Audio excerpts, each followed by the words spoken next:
Bien, amados hermanos, el Señor les bendiga. Vamos, antes había más amenes, en ese momento uno decía, el Señor les bendiga, amén, ¿cierto? Vamos a ver de nuevo. El Señor les bendiga, amén. Hermanos, recuerde que ese fervor, ese amor en el Señor, esa confirmación es simplemente bíblica. Es simplemente bíblica. No somos menos bautistas por eso, ni menos reformados, hermanos. Pablo va a decir, ¿cómo van a decir amén las personas si no entienden lo que están diciendo? Pero si usted entiende lo que se está diciendo, confirme la palabra con un amén, gracias Señor. Hermanos queridos, eso es algo que no debemos perder, ya no debemos perder en nuestro corazón.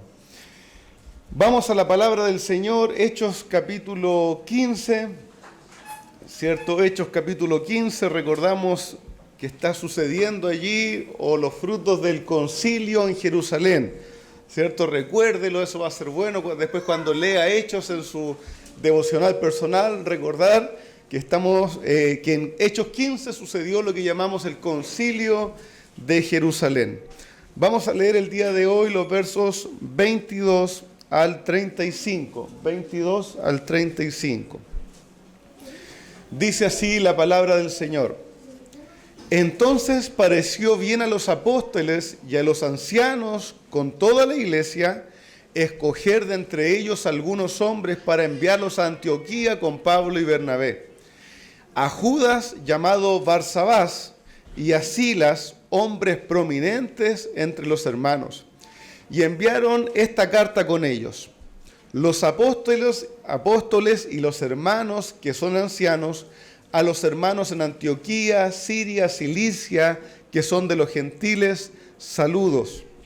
Puesto que hemos oído que algunos de entre nosotros, a quienes no autorizamos, los han inquietado con sus palabras, perturbando sus almas, nos pareció bien, habiendo llegado a un común acuerdo, escoger algunos hombres para enviarlos a ustedes con nuestros amados Bernabé y Pablo. Estos hombres han arriesgado su vida por el nombre de nuestro Señor Jesucristo. Por tanto, hemos enviado a Judas y a Silas, quienes también les informarán las mismas cosas verbalmente. Porque pareció bien al Espíritu Santo y a nosotros no imponerles mayor carga que estas cosas esenciales, que se abstengan de lo que ha sido sacrificado a los ídolos, de la sangre, de la carne de animales que han sido estrangulados y de fornicación. Si se guardan de tales cosas, harán bien, pásenla bien. Así que ellos, después de ser despedidos, descendieron a Antioquía y reuniendo la congregación entregaron la carta. Cuando los hermanos la leyeron, se regocijaron por el consuelo que les impartía. Siendo Judas y Silas también profetas, exhortaron y confortaron a los hermanos con un largo mensaje. Después de pasar allí algún tiempo, fueron despedidos en paz por los hermanos para volver a aquellos que le habían enviado, pero Silas le pareció bien quedarse allí. También Pablo y Bernabé se quedaron en Antioquía, enseñando y proclamando con muchos otros las buenas nuevas de la palabra del Señor. Amén. Vamos a orar. Señor amado, gracias por tu palabra, gracias Señor por ir avanzando a través de ella, y le ruego que en la tarde del día de hoy usted nos sea edificando por ella, nos sea impartiendo consuelo, Señor, también como esta carta impartió a la iglesia en el primer tiempo. Señor, nos sea exhortando, nos sea, Señor, avivando. Padre Celestial, ayúdanos a tener aprendizaje, Señor, de tu palabra, a no ser oidores olvidadizos, a no ser oidores religiosos. Señor, ayúdanos a examinar tu palabra y a encontrar en ella el consejo, el ejemplo, la exhortación que tú tienes para nosotros hoy. Prepara la mente de nuestros niños, de nuestros jóvenes, de nuestros hermanos adultos, para que todos juntos seamos edificados. Oramos en el nombre del Señor Jesús. Amén. Bien, entonces, hermanos queridos, como sabemos, yendo a través del libro de Hechos, ¿cierto? Recorriéndolo por completo, hemos llegado el día de hoy a este punto en Hechos capítulo 15, lo que podríamos denominar la entrega de la carta, ¿cierto? La carta de unidad. Pensaba en mi mente mucho yo en ese concepto, la carta de unidad. Tan bello, ¿cierto? cómo el Señor va enlazando las cosas y la oración de nuestros hermanos también apuntaba a la unidad de la iglesia. Hermanos, tenga desde un principio eso, esta carta va a ser una carta de unidad, una carta de consuelo, una carta que aglutina de nuevo a la iglesia cuando quiso meterse en medio de ella conflictos para dividirla.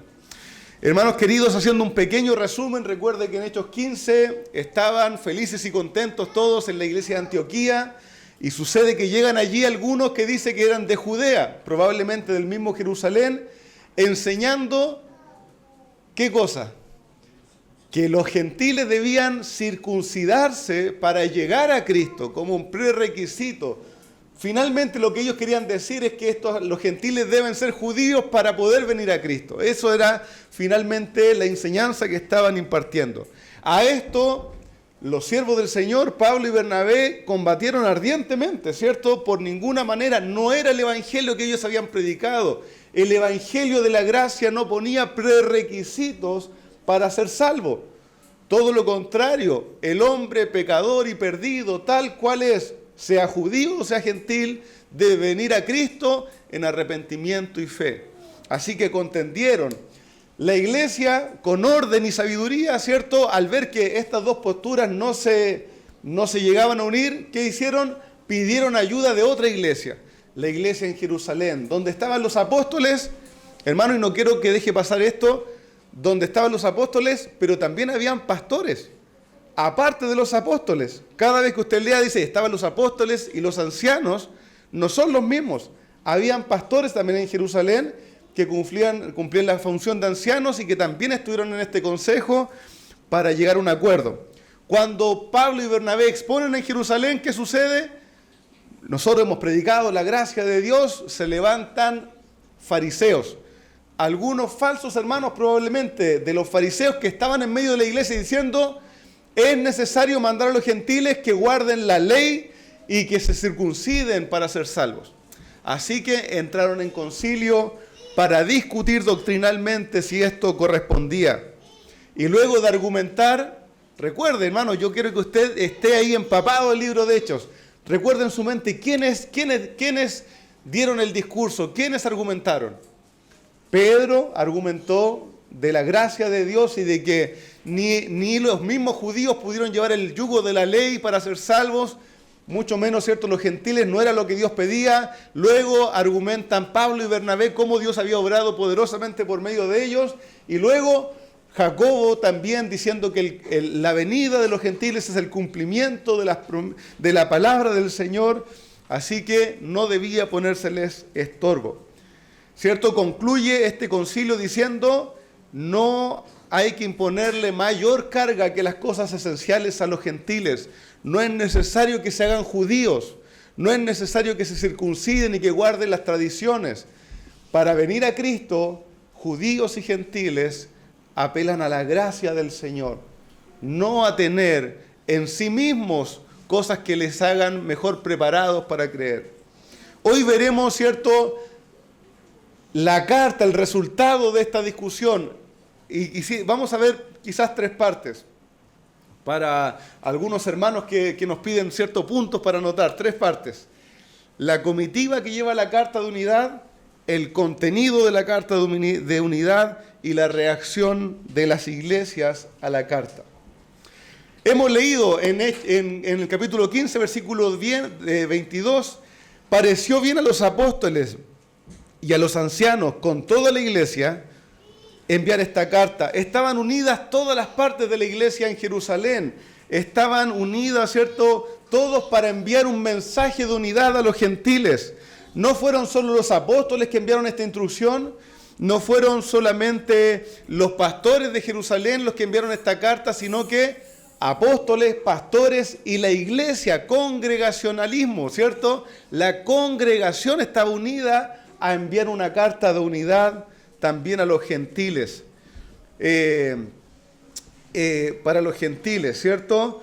Pero no enviaron esta carta solo por mano de Pablo y Bernabé, sino que enviaron una comitiva que iba a llevar esta carta, ¿cierto? Decía la palabra ahí que escogieron entre ellos algunos hombres prominentes. A Judas, este Judas es bueno, ¿cierto? El Judas Barsabás, ¿cierto? Si alguien piensa en algún nombre para su hijo, mejor póngale Barsabás, ¿cierto? Entendemos que es el Judas bueno, ¿cierto? Y a Silas también con él. Hermanos queridos, la respuesta del Espíritu Santo dada a las iglesias por medio del común acuerdo del liderazgo debía comunicarse a las iglesias no solo con papel y tinta, sino que la unidad también se debía mostrar y debía ser fortalecida por medio de enviar hermanos que fueran testimonios vivos y que dijeran: nosotros estamos unidos a ustedes, estamos unidos en el Señor a ustedes. Estos hermanos, nos dice Lucas, que eran hombres prominentes, ¿cierto? No dijeron en Jerusalén: ya, ¿quién no está ocupado? ¿Quién está, cierto? ¿Quién no nos va a hacer falta? Ya, vaya Juanito y Pedrito para allá. Bueno, Juan y Pedro eran importantes, ¿cierto? Sino que vayan otros hermanos que no. No, hermanos. Se envió como señal de unidad, como gesto de amor y de unidad con los gentiles a hombres prominentes de la iglesia, que mostraran ese cuidado por los gentiles. Por alguna razón que no sabemos, no pudieron ir los mismos apóstoles como fueron en otras ocasiones, ¿cierto? A Samaria, o Bernabé ya era de Antioquía, ¿cierto? Pero se quiso enviar buenos representantes para la iglesia de Antioquía. Estos hermanos que se enviaron allá a visitar la iglesia eran hermanos que mostraban que Jerusalén estaba validando, decía: sí, somos hermanos, hay comunión con ustedes. Eran iglesias reconocidas y había amor y respeto por la iglesia de Judea hacia los gentiles. Estos hermanos, iban encomendados por la iglesia. Judas y Silas iban encomendados por la iglesia, en amor, no como los que habían llegado a Antioquía, no como estos judíos que llegaron a Antioquía, que no los mandó nadie.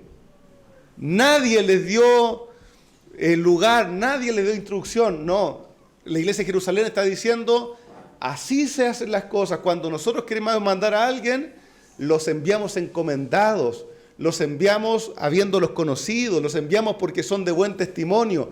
Ellos van allá. Hermanos queridos, Judas y Silas. De Judas no tenemos mucha información más que su nombre aquí como un hombre prominente en Jerusalén. Y eso ya es un buen y gran testimonio. Con Silas hay un poco más de información. Silas es un hombre también de buen testimonio, probablemente un pastor en Jerusalén. Y Silas sería después compañero en la predicación de la palabra en Antioquía. Y no solo en Antioquía, sino que este es el Silas o el Silvano que después acompañaría a Pablo en su segundo viaje misionero cuando se separa de Bernabé. O sea que era un hombre predicador de la palabra, entregado al Señor. Hermanos, pero no solo eso, sino que Silas también es muy probablemente el hombre que ayuda a Pedro a escribir como amanuense y a enviar su primera carta. Primera de Pedro 5:12 dice lo siguiente, Pedro escribiendo: por conducta de Silvano o de Silas, nuestro hermano fiel, porque así lo considero, les he escrito brevemente. Entonces es un hombre, como diría mi pastor Ricardo, de segunda línea, ¿cierto?, que está ahí, pero que es un hombre muy útil en la obra del Señor, un hombre dispuesto, un hombre de buen testimonio, un hombre dispuesto a ir y a servir a la obra del Señor y a hacer la labor de la obra del Señor, no solo en su iglesia local, sino para la extensión de la obra del Señor. Hermanos, esto una y otra vez nos recuerda el valor y la importancia de mostrar, hermanos, demostrar con hechos reales que nosotros como iglesia local y que toda iglesia local está dispuesta a unirse y a bendecir a otras iglesias locales. Hermanos, la unidad entre iglesias no se puede mostrar solo por palabras. La unidad entre iglesias locales y la colaboración no se hace por medio de declaraciones públicas. Uno tiene que ir, uno tiene que amar, uno tiene que desprenderse y enviar buenos hermanos. Uno tiene que estar dispuesto a recomendarla a otra iglesia y validarla como iglesia del Señor. Hermanos, vivimos en un tiempo en que casi todas las iglesias declaran: no, los cristianos tenemos que trabajar juntos. Bueno, envíe visitantes a otra iglesia. Despréndase de buenos hombres que no estén un par de domingos en su iglesia y vayan a otra parte. Envíe una ofrenda de ayuda. Envíe hombres que vayan a predicar la palabra a lugares donde falta predicador. No, es que vamos a quedar desprovistos. Y ahí se acaba la vida en comunidad. Hermanos amados, sepa siempre que usted no ve a un hermano, a uno de sus pastores, a uno de sus diáconos, hermanos, que no está aquí, está sirviendo en otro lugar, que está allá haciendo la obra del Señor y viviendo el amor cristiano y viviendo la vida en comunidad. Hermanos, cuando alguien desaparezca de aquí un día, no estamos de vacaciones, no estamos dándonos la vida de estrellas, estamos yendo y haciendo la obra de Dios en otro lugar, que es parte de la obra de Dios también aquí. Hermanos amados, tenemos que ampliar nuestro entendimiento de esto. Esto ha sucedido desde siempre. Gracias al Señor, como iglesia local, hemos aprendido a soltar buenos hombres que hoy día están sirviendo en otros lugares. Pero hay que crecer en eso más y nunca olvidarnos, hermanos. La vida en comunidad se puede promover por medio de mensajes en WhatsApp. Pero el amor, la entrega, la ofrenda son dones hombre yéndose a otro lugar y bendiciendo, sea por un domingo o sea permanentemente. ¿Amén? Amén. Hermanos, se enviaron buenos hermanos para animar a la iglesia, para fortalecerla y para que usaran sus dones allá.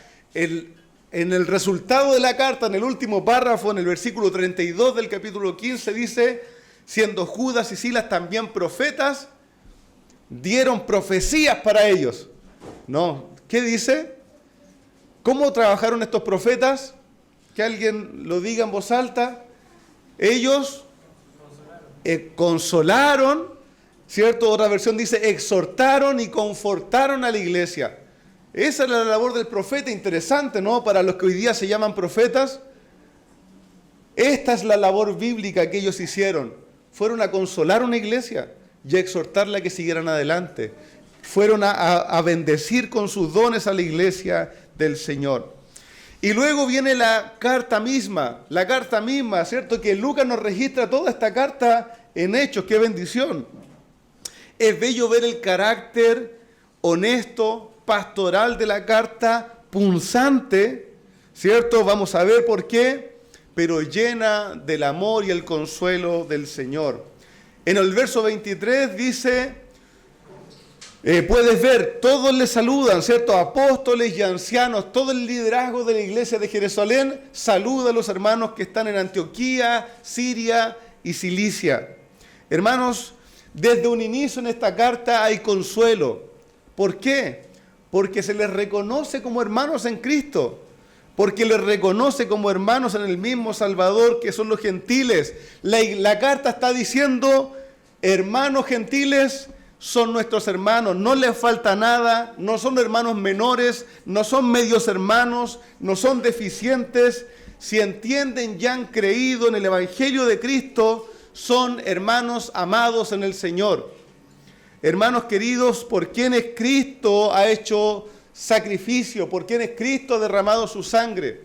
Hermano, yo quiero que tenga en mente, estas iglesias, sus cultos no eran iguales exactamente, el carácter no era igual exactamente, los hermanos vestían diferente, porque unos eran judíos y los otros eran griegos, eran de cultura griega. Probablemente llegaba una hermana judía, ¿cierto? Más cubierta, más recatada, con sus propios colores. Llegaba una hermana griega que tuvo que aprender a cubrir parte de su cuerpo, que para ella no era nada, andar con ciertas partes descubiertas, ¿cierto? Y se juntaban y tenían que decir, oye, mis pastores le escribieron a tus pastores que somos hermanos. Hermanos queridos, mire el ejemplo para nosotros, por favor, le ruego.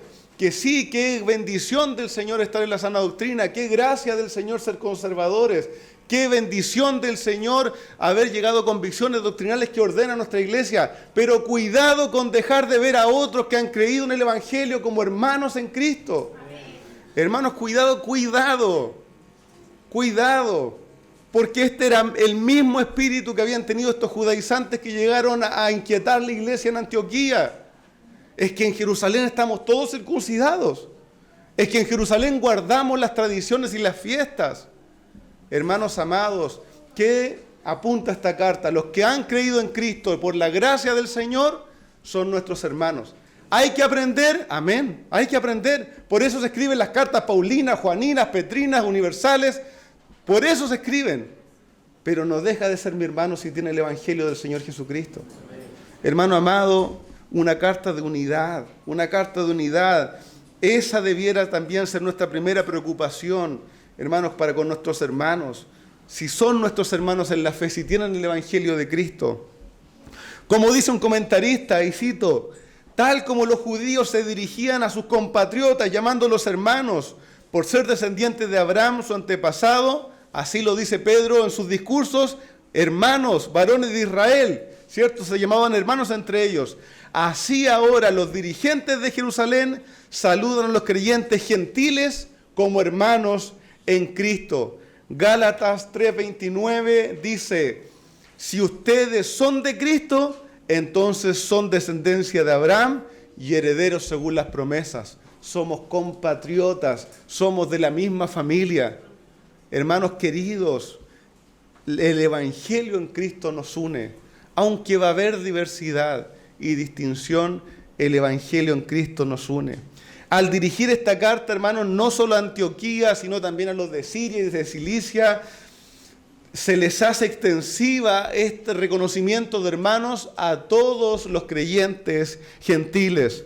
Los hermanos gentiles de estas regiones eran saludados por Jerusalén. Hermanos, ¿usted puede entender lo que significaba esto para las vidas de esos gentiles? Hermanos, para los que conocían a los judíos, ellos sabían que esos judíos antes de Cristo trataban a los gentiles como ¿qué? Los perros, los inmundos. Eso eran los judíos, o sea, los gentiles para un judío. Pero ahora me está diciendo, hermano, esa es la obra de Cristo, de la gracia del Señor, que nos vuelve a Él, que nos unifica, que dignifica al que antes para mí era odiado, en Cristo, en el Señor. Hermanos, la carta continúa con el reconocimiento del problema. En buen chileno, ¿cierto?, no le hace el quite. ¿Cuál fue el problema? Dice el verso 24, puesto que hemos oído que algunos de entre nosotros, a quienes no autorizamos, les han inquietado con palabras y han perturbado sus almas. Sin rodeo. No dice si es que parece que hubo un problema, les escribimos por si acaso. Hermanos, va al frente, ¿cierto? La carta dice, este es el problema.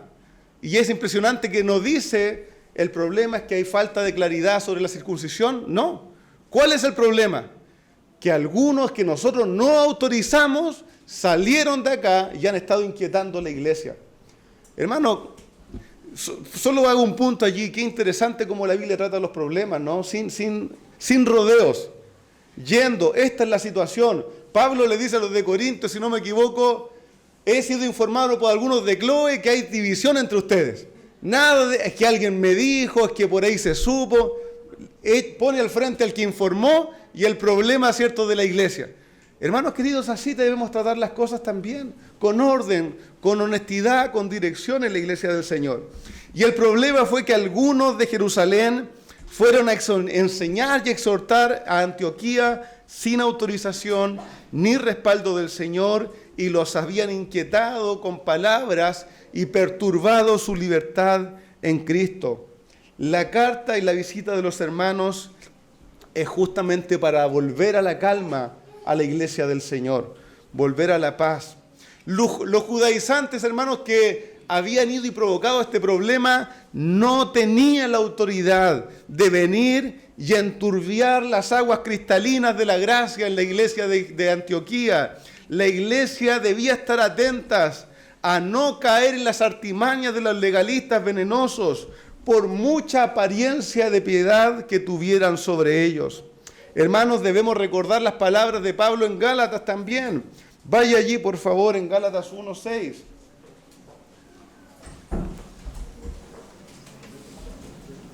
Gálatas 1:6 al 8 dice, leo la Nueva Biblia de las Américas, me maravillo que tan pronto ustedes hayan abandonado a aquel que los llamó por la gracia de Cristo para seguir un evangelio diferente, que en realidad no es otro evangelio, sino que hay algunos que los perturban a ustedes y quieren pervertir el evangelio de Cristo. Pero si aún nosotros, un ángel del cielo, les anuncia otro evangelio contrario al que hemos anunciado, el tal sea anatema. Hermanos queridos, como bien nos enseñaba nuestro hermano Sebastián la semana pasada, el asunto del legalismo y la entrada de los gentiles por la fe al pueblo de Cristo era algo que ya debía estar saldado.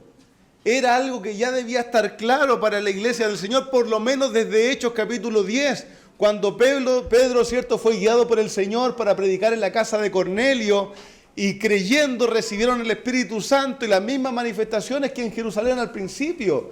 Eso debía haber bastado, ¿cierto?, para quitar todo pensamiento de que debía haber algunas condiciones previas para que los gentiles creyeran en la fe. Es tanto que ellos sabían que eso estaba saldado, que en la carta misma no encontramos una mención a la circuncisión o las tradiciones. La carta ni siquiera dice en cuanto a la circuncisión, no. El problema es que algunos fueron a decir cosas que nosotros no mandamos, y queremos que ustedes sepan que no están con nuestro respaldo. Solo animamos, ¿cierto?, a los creyentes gentiles que guardan estas cosas. Eso, hermanos, es no darle lugar a aquello que nunca debió tener lugar en medio de la iglesia. Hermanos queridos, los pastores de Jerusalén atendieron el problema, pero sabían que era algo ya pasado. No era un conflicto real. La respuesta era sabida entre ellos.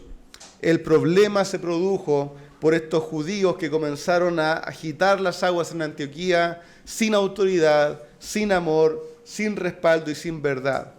Ahora, hermanos, así como se reconoce y se confronta, ¿cierto?, se expone a los falsos maestros, también, y se les quita respaldo, no fueron autorizados por nosotros, ¿cierto? En buen chileno, no los pesquen, ¿cierto? No se inquieten por ellos. La carta de unidad también, por otro lado, reconoce a los verdaderos maestros, a los sanos y amados maestros, a los cuales ellos debían de respetar. Los falsos maestros habían inquietado y perturbado el alma de los hermanos, pero note cómo la carta se refiere a Bernabé y a Pablo. Dice el verso 25, ¿cierto? Escogimos algunos hombres para enviarlos con nuestros amados Bernabé y Pablo. Estos, hablando de Bernabé y Pablo, han arriesgado su vida en el nombre de nuestro Señor Jesucristo. Hermanos queridos, esta carta estaba respaldando y unificando el ministerio de Bernabé y Pablo con la iglesia en Jerusalén y los apóstoles. Y esto es un cambio importante porque de aquí en adelante, ¿cierto?, como decía uno de los predicadores anteriores, de aquí en adelante ya no se ve más a Pedro actuando, ya no vuelve a aparecer, sino que el relato de Hechos se enfoca en el apóstol Pablo. Y esta carta viene a ser el primer respaldo ya formal y público del ministerio de Pablo y de Bernabé, ¿cierto?, hacia los gentiles. Hermanos, a diferencia de los perturbadores, Bernabé y Saulo son amados por la iglesia. Y son hombres a quienes se les reconoce como siervos de Cristo, que al igual que los apóstoles al principio, han sufrido por la causa del Señor. Permítanme hacer esta comparación. Los falsos se creían estrictos y ortodoxos en cuanto a la fe, y lo único que provocaron fue problemas, inquietar y perturbar a la iglesia del Señor en medio de los gentiles. Los otros, los siervos amados, enseñaban a la iglesia y se habían expuesto a ellos mismos a sufrimientos por causa de la obra de Cristo, por llevarles la palabra de Cristo a los gentiles. Hermano amado, me llama la atención esta distinción. Y permítanme esta exhortación, escúchenme por favor con atención. Veo que hoy a veces estamos confundidos como creyentes. Solo apreciamos los grandes expositores, solo parece valioso el que se cree más ortodoxo, más erudito, más firme, y mejor si ese ortodoxo me hace sentir más mal como cristiano. Mientras peor me haga sentir, mientras más culpable, mientras más basura me haga sentir, parece que es más ortodoxo, y es mejor pastor, y es más bueno, hermanos, pero menospreciamos o ni siquiera tenemos en nuestro radar a los hermanos que están sufriendo por la causa de Cristo, a los hermanos que se están entregando por la causa de Cristo. Cuando estos hombres, los que se entregan a sufrimiento, a renuncia, a pobreza, a vergüenza, debieran ser para nosotros siervos amados en el Señor Jesucristo. Hermanos amados, ¿quién está en Asia? ¿Quién está allá en China? ¿Quién está metido, hermanos, en lugares de África? Hay hombres expositores amados, bautistas reformados, que yo también aprecio. Pero ¿quién está metido allá en las misiones? ¿Quién está allá? Aliancistas, carismáticos, pentecostales. ¿Quién está metido allá?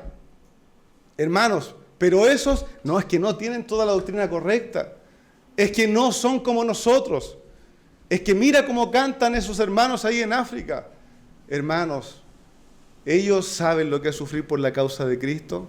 Ellos viven pobreza. A ellos reciben que vengan a destruir su poblado por la causa de Cristo. No nosotros en nuestras oficinas, en nuestras bibliotecas, en nuestro evangelio tan cómodo y tranquilo. Cuidado, hermanos queridos. Cuidado con que nuestro oído se endulce, ¿cierto? Siempre. ¿Quién se metió más? Me encantan los bautistas particulares, pero es una parte de nuestro crecimiento. ¿Dónde está el sufrimiento? ¿Dónde está la entrega? ¿Dónde está la renuncia? Hermanos queridos, pero esos no los conocemos. A esos no los apoyamos. Por ellos no oramos. Cuidado, hermanos amados. Si tienen el Evangelio de Cristo, en un punto esencial son nuestros hermanos y debemos poder considerarlos y apreciarlos, hermanos, como siervos del Señor. La carta trata de amados a Bernabé y a Pablo, a aquellos que predicaban la gracia de Dios en Cristo y que habían expuesto su vida muchas veces por el Evangelio del Señor. Y esto era un honor para ellos. No buscar el sufrimiento, sino estar expuestos por causa de llevar la fe de Cristo a sufrir por la causa del Señor. Esta carta y el registro de Lucas, ¿cierto?, sigue dando este espaldarazo a Pablo y Bernabé, de quien tratará el resto del libro. Junto con los amados Bernabé y Pablo, mandan, ¿cierto?, como ya vimos, a Judas y a Silas para que informaran verbalmente también a la iglesia de estas cosas. Y como ya dije, la presencia de estos compañeros de viaje marcaba, hermanos queridos, la unidad, el amor mutuo y corroboraba la autenticidad de lo que Pablo y Bernabé iban a anunciar, ¿cierto? Para que no fuera solo la boca de ellos. Si volvía Pablo y Bernabé solos a decir, ya, está todo bien, la iglesia nos recibió y no hay que circuncidarse, alguien podría dudar de su testimonio, ¿cierto? Pero estos hermanos eran para corroborar la veracidad, para que hubiera ética en la transparencia de las decisiones tomadas. Hermanos, la carta finalmente anunciaba los acuerdos y decisiones a los que habían llegado el concilio convocado. Recordemos que estas conclusiones son guiadas por el Señor. Pero ¿cómo llegaron a las conclusiones mismas? Por medio de la deliberación, por medio de la conversación doctrinal, por medio de la evaluación en base a la palabra de Dios. Para los apóstoles y ancianos y la iglesia allí presente, y también le ruego mucha atención en esto, para los apóstoles y los ancianos y la iglesia allí presente, la unanimidad o tener una unión de pensamiento de la gran mayoría de la iglesia no era solo un asunto de democracia o un veredicto de los líderes, eso no bastaba. La iglesia de Cristo, sujeta a la palabra, buscando la dirección de Dios, entendía que la unanimidad es una muestra clara del Espíritu Santo guiando a la iglesia. Hermanos, eso es congregacionalismo también. Creemos que no solo Dios va a convencer al pastor, no solo Dios va a convencer a los diáconos, Dios va a convencer a la iglesia respecto a algo. Hermanos amados, porque es fácil que yo tome decisiones, o pastor Ricardo, pero cuando creemos que el Señor obra en medio de la iglesia y que su Espíritu Santo está realmente en nosotros, no para desordenar, sino para ordenar y para instruir y para dirigir, creemos que Dios guía a su iglesia. Hermanos queridos, y si es algo de Él, Dios nos va a unificar. Y si no estamos unidos, todos o la gran mayoría, vamos a seguir orando y seguir mirando la palabra del Señor y seguir clamando al Señor hasta que Él nos unifique, porque Él es poderoso, nos ha dado una misma naturaleza, un solo espíritu, un bautismo, una fe, para que andemos unidos, hermanos queridos. Por eso creemos en la participación de la congregación, porque creemos que la iglesia reunida bajo la autoridad de la palabra del Señor, en el nombre del Señor, puede caminar junta, guiada por el Señor. Amén. Amén. Amén, hermanos queridos, que el Señor nos libre de hombres autoritarios y dictadores que creen que ellos son la voz de Dios para la iglesia. Hermanos queridos, Dios tiene su espíritu en medio de toda la iglesia. Los pastores gobiernan por medio de la palabra del Señor, pero eso creemos, y yo creo fielmente, hermanos, que Dios va a convencer a toda la iglesia si es de Él. Hermanos, eso es caminar en la unidad, caminar guiados por el Espíritu Santo. Ve aquí que no es que se levantó el instrumento, no se levantó el instrumento a decir que esto es palabra de Dios. No sé si todos entienden la idea del instrumento, ¿cierto? No se levantó la hermanita, ¿cierto?, que viene cada 2 domingos a decir que tenía una palabra de Dios. Hermanos, ¿qué fue? Discusión doctrinal, palabra de Dios, oración, concilio de la iglesia para llegar a ver la unanimidad que el Espíritu Santo provoca. Gloria a Dios por eso. Hermano amado, allí con ellos, en medio de ellos, en ellos estaba el Espíritu Santo del Señor, guiando sus pensamientos y sus conciencias. Luego, y uno ve que esta unanimidad, hermanos, es una obra del Espíritu Santo. Luego de Pentecostés, en Hechos 2, ¿qué estaban haciendo? Estaban todos unánimes, compartiendo la palabra, compartiendo la doctrina, compartiendo las oraciones. Cuando Pedro fue maltratado en Jerusalén, en Hechos capítulo 4, ahí estaban todos juntos, unánimes, levantaron la voz para oración. Entendemos también cuando Pablo y Bernabé son enviados en su primer viaje, dice que el Espíritu Santo dijo, separadme a Bernabé y a Saulo, ¿cierto?, para la obra a la que los he llamado. ¿Cómo Dios mostró esa voz del Espíritu Santo? Por la unanimidad de la iglesia del Señor.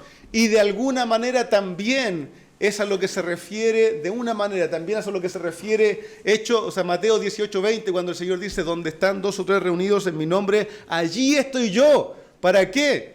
Guiándolos, para poner en disciplina a alguien, para perdonar a alguien, para corregir a alguien, unidos en el Señor para avanzar. Hermanos, esta unanimidad de ellos en dependencia del Señor reconocía la guía del Señor sobre ellos. Por eso el verso 28 es tan hermoso, dice, pareció bien al Espíritu Santo y a nosotros no imponerles mayor carga a ustedes que las cosas esenciales. La unidad del Espíritu Santo los había guiado a extender la unidad con la iglesia gentil. La unidad de ellos en el Espíritu Santo les había guiado a extender la unidad de judíos y gentiles en la iglesia de Cristo. Hermanos, y la decisión que se transmitía en la carta era no cargar a los gentiles, literalmente no poner estorbo, no poner obstáculos a los gentiles con las exigencias de la ley y la tradición, sino hacer un llamado solemne. ¿A qué? A los que se acercan a Cristo por la fe, debían, como nos enseñaba nuestro hermano, practicar una nueva lealtad. Me encantó esa manera de decirlo. Los que se acercan a Cristo deben practicar una nueva lealtad, ya no con la idolatría, ya no con el mal, sino con el Señor, con la santidad, con la pureza. Debían que comprender que junto con la nueva fe, ahora debía haber una separación de la idolatría. Cristo no era un ídolo más que ellos debían poner en su estante. Cristo no era uno más de sus muñecos.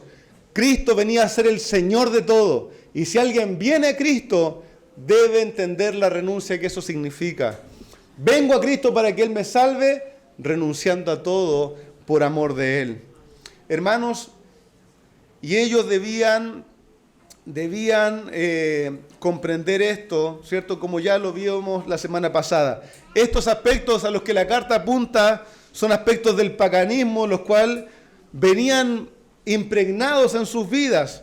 ¿cierto? Son los mismos que dijo Jacobo, también se ponen ahora también en la carta, ¿cierto? Solo con un orden distinto o una forma de organizarlo diferente. Puede usted hacer la comparación entre el versículo 20 y el versículo 29.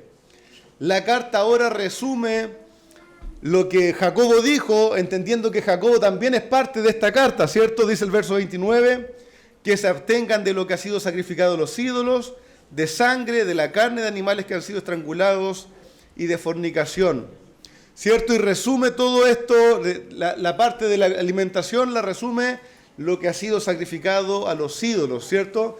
Ellos debían hacer un corte evidente, ya no participar de aquellas obras, ¿cierto?, que participaban los idólatras en sus cultos, en sus orgías, en sus carnavales, ¿cierto?, comiendo, bebiendo la sangre y participando de aquellas mismas cosas, así como también debían apartarse de la inmoralidad sexual, especialmente la que se practicaba en los templos idolátricos, que era parte de su culto idolátrico.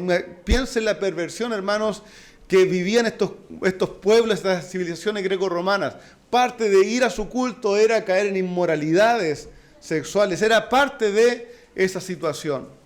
Por tanto, hermanos, la idea era clara. Los gentiles que se convierten a Cristo, aún hoy, también ustedes, también nosotros, gentiles, llamados sin ser del pueblo judío, los gentiles que se vuelven a Cristo no deben hacerse judíos antes de ser cristianos, pero sí deben comprender que para venir a Cristo deben entender la renuncia que eso significa al pecado y a su idolatría.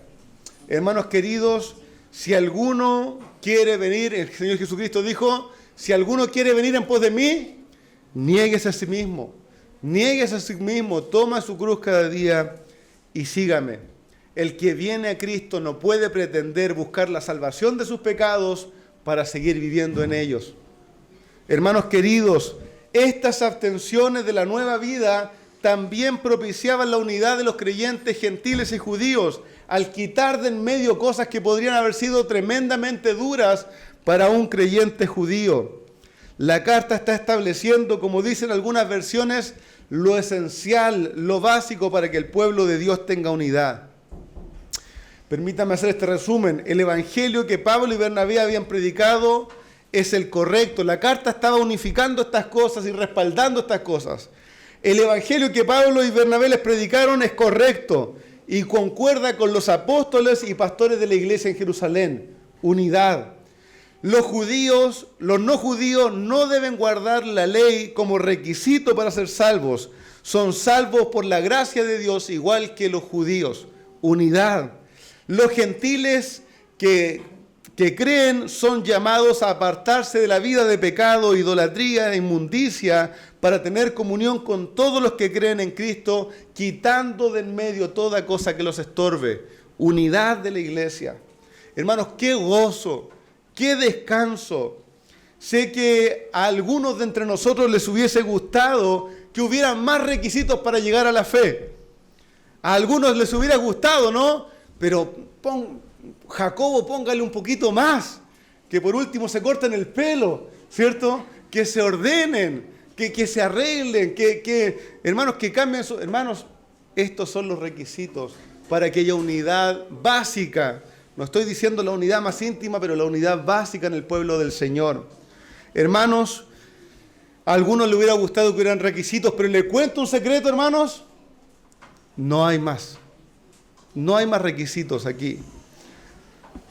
Es así, ciertamente. Luego, por medio de las cartas, como decía hace un rato, el Señor va a desarrollar la doctrina de cómo cada creyente debía madurar. Y así como la iglesia de Corinto debía dejar de emborracharse y comer como locos en la cena del Señor, los gálatas debían dejar de ser unos legalistas, ¿cierto?, perturbados por la tradición judía, y así también otros debían dejar sus cosas y todos ir creciendo hacia la madurez y mantener la unidad en Cristo. Hermanos amados, la carta establece los estándares básicos de unidad.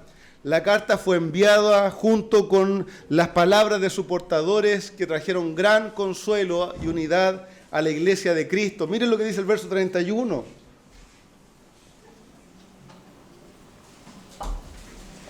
Dice, cuando los hermanos la leyeron, se regocijaron por el consuelo que les impartía. Hermanos amados,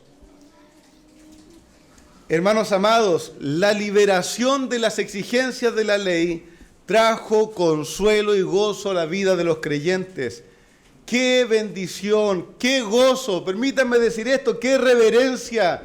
Cuando reconozco y llego al puerto de la gracia del Señor.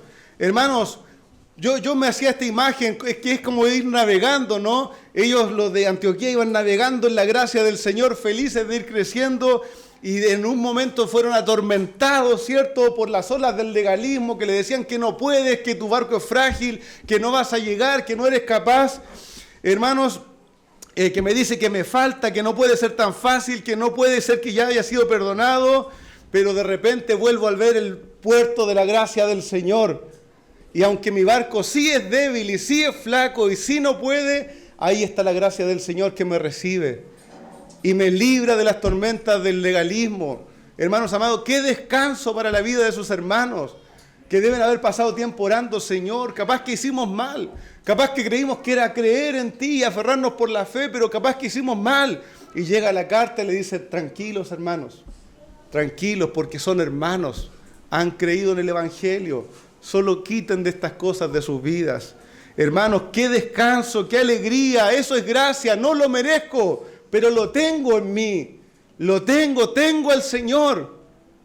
¿Cuánto me hubiese gustado, mirando hacia atrás, haber sido mejor y no llegar tan chocado, ¿cierto?, a la gracia del Señor? Pero así me trajo Él y me quiso rescatar. Hermanos, qué descanso en la gracia del Señor. Hermanos, la gracia es abrumadora. La gracia da gozo, la gracia da paz. Hermanos, saberme perdonado, incorporado al pueblo de Dios, sin merecerlo. ¡Qué gozo, hermanos! Hermanos queridos, qué tranquilidad. Pero me temo, y vuelvo a decirlo, me temo que algunos aún sigan viviendo en un legalismo envuelto en una capa de piedad, siempre sintiéndose penitentes, siempre sintiéndose tristes, siempre congelados, siempre cargados por la incapacidad de presentarse mejor ante el Señor. Hermanos queridos, llega al puerto de la gracia. Llega al puerto de la gracia del Señor, ya descansa, si no vas a ser mejor. El Señor no te vio por ser mejor entre otros. El Señor nos vio arruinados y con nuestros barcos destrozados. Y Él quiso levantarnos y quiso llevarnos y dirigió nuestras velas al puerto de la gracia. Hermanos queridos, llega al puerto, deja la carrera inútil de la pena legalista, que eso no te hará más perfecto. Nada te hará más perfecto que abrazar la gracia del Señor y vive ese gozo y esa paz y ese consuelo de descansar en los méritos de Cristo y no los míos, no en los tuyos propios, hermanos. Y allí crece en la gracia del Señor, crece en la gracia del Señor. Los creyentes de Antioquía fueron consolados con la carta, fueron confirmados como creyentes completos en Cristo. Los consoló la carta y los consoló también las palabras de Judas y Silas, que dice que eran hombres profetas, ¿cierto? Y en ese tiempo, claro, en esa vigencia de esos dones, muy correcto, Lucas dice, anunciaron la palabra del Señor. No tenían todo el Nuevo Testamento, no tenían toda la Escritura, ¿cierto? Y el Señor les usó también hablando sus vidas, pero ¿cómo? Dándoles nuevas revelaciones, nueva doctrina, ¿no? Exhortando, animando, fortaleciendo. Hermanos amados, ¿quién hiciera esa función de profetas aún hoy? Que exhorte, que consuele, que anime a la iglesia del Señor. Que no busque aquí un púlpito que todos le miran, que en lo secreto consuele a sus hermanos, que los fortalezca, que los llene de gracia, que los anime a caminar en la iglesia del Señor. Hermanos amados, qué bendición fueron de ellos. Pero la gracia, hermanos, la gracia no deja lugar al libertinaje. Junto con animarlos a estar firmes en el Señor, la carta les decía, apártense de la idolatría y del pecado. Hermanos, eran idólatras, ya no más. Sacrificaban y bebían la sangre de sus sacrificios, ya no más. Practicaban la inmoralidad, ya no más. Iban al templo en búsqueda de sus placeres, ya no más. Y nosotros hoy, eras borracho, ya no más. Eras un hombre machista, malvado con tu esposa en tu hogar, ya no más. Eras mentiroso, eras un hombre materialista y solo vives y corrías y caminabas por las cosas materiales de este mundo, ya no más. Eras un mal padre, despreocupado de tus hijos, despreocupado de tu familia, ya no más. Ven a Cristo, abandona tus maldades, tus impiedades, tu idolatría, las cosas falsas a los que dedicaban la vida, y ven a Cristo y sírvele a Él. Hermanos queridos, la carta los afirmó en la fe. Los afirmó en la fe. Los enviados usaron sus dones para fortalecer la iglesia y confortaron y animaron a la iglesia. Dice el verso 35, también Pablo y Bernabé se quedaron en Antioquía enseñando y proclamando con muchos otros las buenas nuevas de la palabra del Señor. Y ahí está la palabra evangelizando. Ellos, cuando dice que estaban proclamando, ahí las buenas nuevas es que ellos se quedaron evangelizando. No solo Pablo, no solo Bernabé, no solo Silas, muchos otros salían y anunciaban la palabra del Señor. Hermanos, qué tremenda bendición. La carta de unidad, un testimonio de cómo la gracia de Dios unifica a su pueblo. Vuelvo a preguntar para que se vaya con esto, hermano, en su corazón. ¿Qué tenían en común las iglesias judías y gentiles? ¿Qué tenían en común? ¿Qué tenían? ¿La cultura? ¿La forma de su culto? ¿La forma de vestirse? ¿Sus predicadores referentes? ¿Qué tenían en común? El evangelio de la gracia de Dios. Hermanos, preocúpese de eso cuando conozca a alguno que se llama hermano. Preocúpese de eso primero. No lo arranque de su iglesia local, en la cual sirve fielmente, a la cual ama. Preocúpese. Hermano, ¿tú conoces el evangelio? Sí. Hermano, ¿cómo conociste el evangelio? ¿Cuál es el evangelio? Ahora, si él no sabe expresarlo, no conoce qué es el evangelio, cuál es el mensaje, claro, hay que tomarlo, hay que discipularle, hay que darle instrucción, hay que recomendarle que esté en una iglesia donde crezca en la fe. Pero si es un hermano que ama al Señor, hermano, permítame hacer una referencia. Por la gracia del Señor, mi abuelo materno conocía al Señor. Él era un hombre de campo, de las montañas, de Los Ángeles, Tucapel hacia las montañas. Y un día, y era un hombre malo, ya está en la gloria con el Señor, ¿cierto? Por eso lo digo tranquilamente. Pero era un jovencito malo, como alguien que podría pensar en lo que eran los pincheiros, un bandolero. Y un día escuchó, cansado de esa vida, que el Dios de los evangélicos podía cambiar su vida. Y bajó de la montaña buscando una iglesia evangélica, y cuando llegó, hubieron hermanos fieles que pudieron hablarle del evangelio, que en Cristo tenía perdón de pecados. Él fue un hombre que yo tercero básico, que no sabía muy bien leer, que no sabía muy bien escribir, pero se convirtió al Señor. El Señor lo convirtió, lo salvó, crió 3 hijas, viudo, para la gloria del Señor. Y sus hijas han estado instruyendo a sus hijos en el camino del Señor. Hermano amado, ¿qué me une con mi abuelo? No, él no era bautista, él no era reformado. ¿Qué me une con él? El evangelio de la gracia del Señor. Vamos al mismo lugar, vamos a la misma gloria. Nosotros no tenemos un patio separado delante del Señor. Vamos al mismo Señor, hermanos. La unidad, la gracia del Señor unifica a su pueblo, unifica a su pueblo. Ciertamente nos vamos a enlazar más profundamente con los que compartimos muchas cosas en común, pero debo reconocer esa catolicidad. Hay pueblo de Dios en otros lugares, hay pueblo de Dios en otros lugares. La unidad también se expresa, hermanos, haciendo esfuerzo al mandar personas, enviando, llevando, recibiendo hermanos. Así se forma, así se trabaja la unidad. Hermanos, no haciendo lo que es fácil solamente, haciendo sacrificios, entregas por causa de la obra del Señor. Hermanos, la unidad bíblicamente es sumamente importante. Los legalistas aquí y en otras partes de la Escritura son tratados duramente. Los que quieren cortar, mutilar, hacer partes en el cuerpo de Dios son tratados duramente. Gálatas va a decir, ojalá que los que los perturban también se mutilaran. Está diciendo, les gusta tanto decirle a ustedes que se corten, ojalá ellos mismos se cortaran. Eso está diciendo Pablo en Gálatas. Filipenses 3 dice, cuídense de los perros, de los malos obreros, cuídense de los de la falsa circuncisión.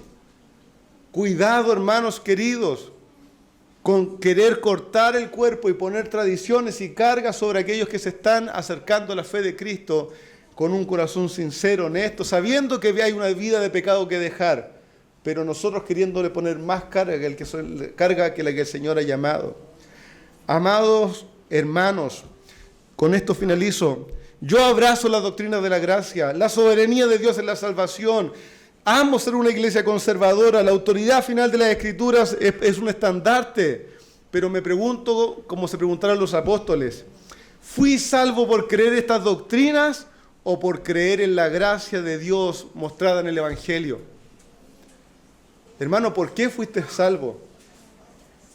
Queridos, ¿y qué es esta gracia sino creer que yo no tenía méritos, pero que Cristo Jesús tiene todos los méritos y que Él murió para salvar a todo aquel que en Él cree? Hermanos queridos, no fuimos salvos por las cosas que después son nuestra madurez y avance en el conocimiento del Señor. Fuimos salvos por la gracia del Señor, por el Evangelio de nuestro Señor Jesucristo. El Señor nos ayude, nos fortalezca y nos haga una iglesia equilibrada, sana, amorosa, cuidadosa de la obra del Señor, cuidadosa de la obra del Señor. Vamos a orar. Señor amado, gracias por tu palabra, gracias por esta carta en medio del libro de Hechos, la carta de unidad. Señor, gracias porque